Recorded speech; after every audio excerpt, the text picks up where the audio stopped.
గారిని అంటున్నారు ఆయన పొత్తు పెట్టుకొని వచ్చారు కాబట్టి నిజంగా అట్లనే ఆ ఉద్దేశంతోనే అన్నారు అనుకోవచ్చు. పవన్ కళ్యాణ్ ఒకటే కాదండి, ఎవరైతే పొత్తులు పెట్టుకొని గుంపులుగా ఒక పొజిషన్లో ఉన్న వ్యక్తిని ఎదుర్కోలేక సో ఓట్లన్నీ కలిపి వస్తే మనం అతను ఎదుర్కొంటాము, అతను వస్తే మన పుట్టగతులు ఉన్నాము అని అనుకునే వాళ్ళందరూ అన్నట్టు. నాట్ ఓన్లీ పవన్ కళ్యాణ్, చంద్రబాబు ఉంటుంది, బీజేపీ వాళ్ళకి ఉంటుంది. అంటే ప్రతి రాష్ట్రం ఏదైతే ఇక్కడ తమిళనాడులో చూసుకుంటే కాంగ్రెస్ సపోర్ట్ చేసిన ఒక పార్టీ ఉంది ఇప్పుడు ప్రతిపక్షంలో, మామూలుగా పాలకపక్షంలో ఉన్నారు ఎవరు, స్టాలిన్ వాళ్ళు. కాంగ్రెస్ బీజేపీకి ఆపోజిట్ వాళ్ళు ఉన్నారు, వాళ్ళిద్దరూ కలిపి వస్తున్నారు. సో ఇప్పుడు ఎవరైతే అపోజిషన్లో ఉన్నారో వాళ్ళు బీజేపీ పార్టీ. నెక్స్ట్ జరగబోయే 2026 ఎన్నికల్లో కూడా పవన్ కళ్యాణ్ అక్కడ పోటీ చేస్తాడు, ఎందుకంటే మనకు మీటింగ్ జరిగింది. సో డెఫినెట్ గా పవన్ కళ్యాణ్ కూడా అన్నట్లే అని నేను భావిస్తున్నాను. అంటే చాలా మంది ఏమంటున్నారు అంటే ఇప్పుడు విజయ్ గారు చూస్తే చాలా మటుకు పవన్ కళ్యాణ్ గారు సినిమాలు డబ్ చేశాడు, సో ఆయన అంటే అభిమానం ఉంటుంది, అట్లాంటప్పుడు ఎందుకు అంటాడు, ఆయన కూడా స్పీచ్ లో భాగంగా నార్మల్ గా ఉండొచ్చు కదా అని చెప్పేసి కూడా అంటున్నారు. అంటే సినిమా వేరు పాలిటిక్స్ వేరు కదండి, రెండు కలిపి ఎప్పుడు చూడకూడదు. సినిమా ఉన్నటోళ్ళంతా పాలిటిక్స్ అందరూ రాలేరు, కొందరు మాత్రమే వచ్చారు. ఎన్టీఆర్ కానీ ఆయన 83 రోజుల ముందు పార్టీ పెట్టి ఆయన పాలిటిక్స్ లోకి వచ్చేసి పవర్లోకి కూడా వచ్చారు. మేబీ టీవీకి కూడా అతను అలా చెప్తున్నాడు కదా, అలా వచ్చే అవకాశం ఉంది. అది మనం చెప్పే మామూలుగా రెస్పాన్స్ చాలా హ్యూజ్ గానే ఉంది అన్నమాట. సో అది గెలుపు డిసైడ్ చేసేది టీవీకే పార్టీనే, విజయ్ గారు అన్న. ఇప్పుడు విజయ్ గారు పవన్ కళ్యాణ్ గారికి ఇప్పుడు ఇక్కడ గెలుపొందడానికి దాదాపు 10 సంవత్సరాల టైం పట్టింది ప్రజల్లో ఒక నమ్మకాన్ని తెచ్చుకోవాలంటే. మరి విజయ్ గారు కూడా తొందరగా ఫామ్ లోకి వస్తారా, లేకపోతే ఆయన కూడా చాలా టైం పట్టే అవకాశం?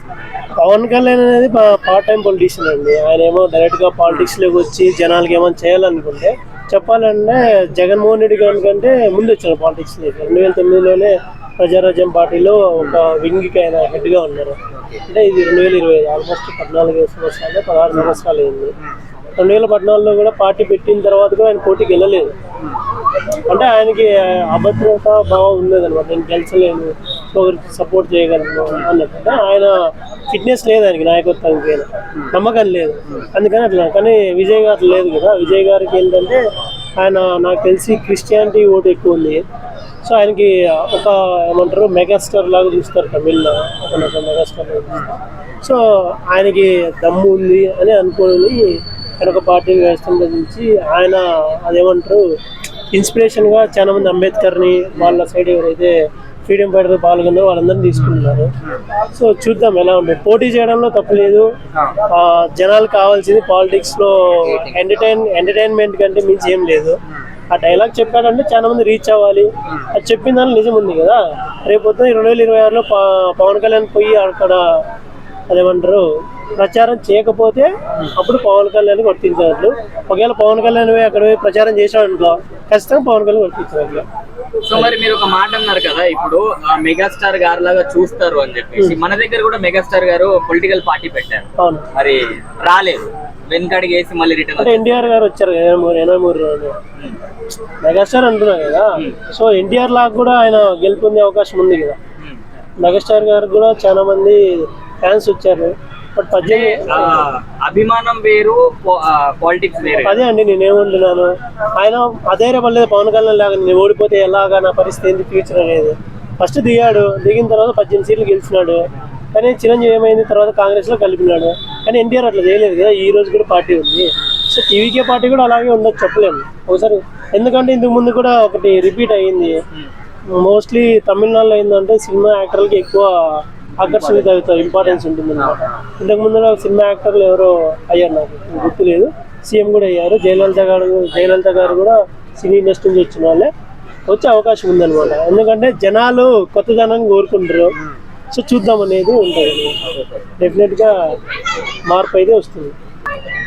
రీసెంట్లీ లోక్సభలో ఒక బిల్ అనేది ఆమోదం చేశారు, అదే 30 days పాలసీ. అంటే 30 days వరకు జైలు ఎవరైనా ఉంటే సీఎం అయినా పిఎం అయినా సర్పంచ్ అయినా ఏ పదవి అయినా తను కోల్పోతారు ఆఫ్టర్ అది దోషి అని తెలిస్తే. సో దీని మీద అంటే ఇది తీసుకొచ్చింది రైట్ డెసిషన్ అంటారా? ఇప్పుడు బీజేపీ ప్రభుత్వం తీసుకొస్తుంది, ఆమోదం చేస్తుంది, అంటే బిల్లు ఇంకా పాస్ కాలేదు. సో దీని గురించి మీ అభిప్రాయం ఏంటి? ఆ బిల్లు ఇంకా పాస్ కాదు. ఎందుకు అంటే ఇప్పుడు బీజేపీ 2014 స్టార్ట్ చేసింది, 2014 నుంచి 2025 ఇన్ని సంవత్సరాల్లో నీకు ఇప్పుడే బిల్ ఎందుకు పాస్ చేయాలి? ఇన్ని సంవత్సరాలు ఏమైనాయి? మెయిన్ ఏంటంటే అది ఓట్ చోరీ కేసు ఉంది కదా, దాన్ని డైవర్ట్ చేయడానికి ఇది ఒకటి పెట్టారనమాట, అంతే. తప్పించి ఇది ఏమీ కాదు. ఎందుకంటే ప్రతి ఒక్క రాజకీయ నాయకుడు, ప్రతి ఒక్కరు తప్పు చేసినాడు, ప్రతి ఒక్కరు జైల్లో ఉన్నాడు. అది కూడా ఏంటి అంటే ఆ క్లారిటీ ఇచ్చారు చూడండి, 30 రోజుల్లో బెయిల్. ఖచ్చితంగా వాళ్ళకి వచ్చేది బెయిల్. మన ఇండియాలో ఏముంది, డబ్బులు ఉంటే ఏదో జరుగుతుంది. 30 రోజుల్లో బెయిల్ శాంక్షన్ అయితే నీకు ఏమి ఉండదు. 30 డేస్లో బెయిల్ రాకపోతే మినిస్టర్ కానీ ఏదైనా కానీ యువర్ ఎలిజిబుల్. అంటే ఇప్పుడు ఓట్ చోరీ గురించి దాని గురించి మీరు సబ్జెక్ట్ తీసుకొచ్చారు అడుగుతున్నాను. సో దీని గురించి మీరు ఏమంటారు? అంటే నిజంగా జరిగిందంటే జరిగింది. అంటే ఎలా అంటున్నారు మీరు? ఎందుకు జరగలేదని మనం అనుకుంటాం. ఇప్పుడు ఫర్ ఎగ్జాంపుల్ ఏపీ తీసుకుందాం. ఏపీలో ఎలక్షన్స్ రోజు పోలైన ఓట్ షేర్ ఎంత ఉంది, కౌంటింగ్ రోజు ఎంత ఉంది, 13% డిఫరెంట్ వచ్చింది. ఎందుకు వచ్చింది? అండ్ సెకండ్ థింగ్, అది మాట్లాడితే ఏమంటున్నారు, 2019 151 వచ్చినాయి, ఎందుకు వచ్చినాయి అంటున్నారు. అప్పుడు మరి ఇంత డిఫరెన్స్ రాలేదు కదా, ఇంత డిఫరెన్స్ రాలా. 24లో డిఫరెన్స్ వచ్చింది 13. ఫర్ ఎగ్జాంపుల్ మంగళగిరి అండి, లోకేష్కి ఎంత పోలైన ఓట్లు, ఆ ఎలక్షన్స్ రోజు పోలైన ఓట్లు 1,83,000 సంథింగ్, 2 లక్షల బిలోనే. కౌంటింగ్